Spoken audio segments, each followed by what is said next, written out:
equator. So weight of the poles is greater than weight of equator. So ఎప్పుడైనా సరే poles దగ్గర ఒక వస్తువు యొక్క వెయిట్ అనేది ఈక్వేటర్ దగ్గర వెయిట్ కన్నా కూడా ఎక్కువగా ఉంటుంది. So acceleration due to gravity అనేది పోల్స్ దగ్గర ఎక్కువగా ఉంటుంది, ఈక్వేటర్ దగ్గర తక్కువగా ఉంటుంది. జీ వాల్యూ అనేది ఇన్ టర్మ్స్ ఆఫ్ డెన్సిటీలో మనం ఎలా ఉంటుందో చూద్దామా. So rho equal to density of earth, mass equal to density into volume అని తెలుసు కదా మనకి. సో డెన్సిటీ ఇంటూ ఇక్కడ వాల్యూమ్ అంటే earth is a sphere. So sphere volume ఏంటి మనకు 4/3 πr cube. So rho into 4/3 πr cube. ఎం వాల్యూని తీసుకెళ్ళి ఈ ఫార్ములాలో సబ్స్టిట్యూషన్ చేసేస్తే G equal to 4/3 πr rho into G. So ఈ ఫార్ములా వస్తుంది.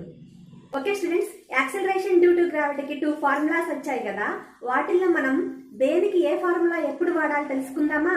మాస్ ఇవ్వనప్పుడేమో ఈ ఫార్ములా వాడండి, మాస్ తెలిసినప్పుడేమో ఈ ఫార్ములా వాడండి. ఓకే స్టూడెంట్స్, నెక్స్ట్ కాన్సెప్ట్ ఏంటంటే variation of G due to altitude. So altitude అంటే ఏంటి, ఇక్కడ హైట్. అంటే కొంత మాస్ని ఎర్త్కి కొంత హైట్కి తీసుకెళ్ళినప్పుడు యాక్సిలరేషన్ డ్యూ టు గ్రావిటీలో చేంజ్ ఎలా ఉంటుందో చూద్దాం. ఇది మన ఎర్త్ అనుకున్నట్లయితే ఎర్త్ యొక్క మాస్ m, అలానే రేడియస్ వచ్చేసి R, అలానే ఇక్కడ ఒక చిన్న స్మాల్ మాస్ అనేది ఉంచాను, అంతకుముందు స్మాల్ మాస్ ఉంచాము. ఈ మాస్ని కొంత హైట్ తీసుకెళ్ళినప్పుడు, కొంత హైట్ h అనే హైట్ తీసుకెళ్ళినప్పుడు యాక్సిలరేషన్ డ్యూ టు గ్రావిటీ అనేది ఎలా మారుతుంది. యాక్సిలరేషన్ డ్యూ టు గ్రావిటీకి ఫార్ములా తెలుసు కదా, G equal to Gm/r². Acceleration due to గ్రావిటీని ఏమనుకోవాలి, GH అనుకుందాం. So GH equal to Gm/r ప్లస్లో ఏం రాస్తాం, ఇక్కడ నుంచి ఇక్కడ హైట్కి వెళ్ళింది కదా, r+h అని రాసేస్తే r+h². ఈ రెండింటిని మనం డివైడ్ చేసి సింప్లిఫై చేస్తే GH ఈక్వల్ టు G/1+h/r² వస్తుంది.